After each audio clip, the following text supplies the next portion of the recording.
Кыргызча эс алуу. Мындай экөө отурат. Саясат. Мына кыргыз үйдө отурат бир 10дон ашыгы.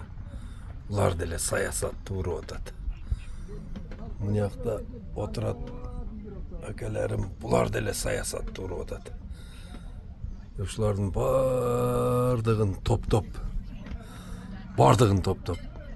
ушул бир 50 гектар жерге бир түрдүү кылып туруп, кокон гилес отургузуп, ушуну карата турган болсо, ушул 30 адамга бир жылда эң эле аз дегенде ушул 50 гектар кокон гилес, ар бир гектары 10 000 эле доллардан берсин, мен 30 000 долларды айтпай эле коеюн.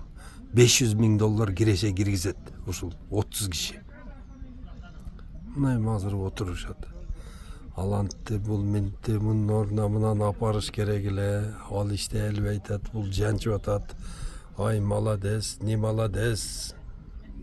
Вакыт кетип атпайбы? Туурабы? Илгери ушундай аксакалдарыбыз не кылат эле? Bir атчан киши ушу bir айылдын полный мака жүгөрүсүн корuyт эле. Bir киши трактор менен ошол айылдын полный жерин айдап берет эле. Bir киши, bir комбайнер бардык будайын оруп берет эле. Мака жүгөрүсүн кошуп престеп берет эле.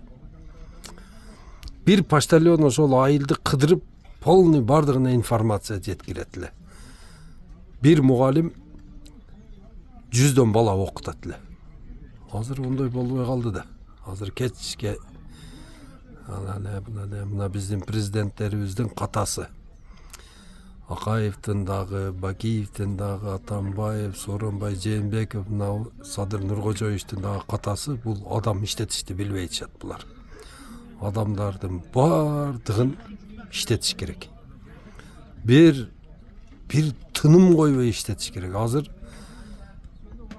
bir класстын баласын тизип туруп, мисалы үчүн бүтүрүүчүлөр 71-лерби, 81-лерби, 91-лерби бүтүрүүчүлөрдүн бардыгын тизип туруп, бардыгын карасаң, ошонун экөөнүн эле курсагы жок. А калган 25-нин курсагы бар. Чампайып курсак салып алган эркектери. А мурда ошол 27 кишинин бирөө эле курсак салат эле.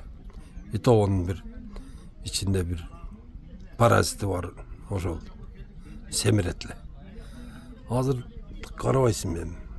Канча миңдеген, 100 миңдеген, миллиондогон адамдар бекерчи. Бардыгы эле эс алат. Не кылганын эс алат түшүнбөйсүн. Надо куда-нибудь пойти, надо что-нибудь шашлык покушать деп отурушат бардыгы.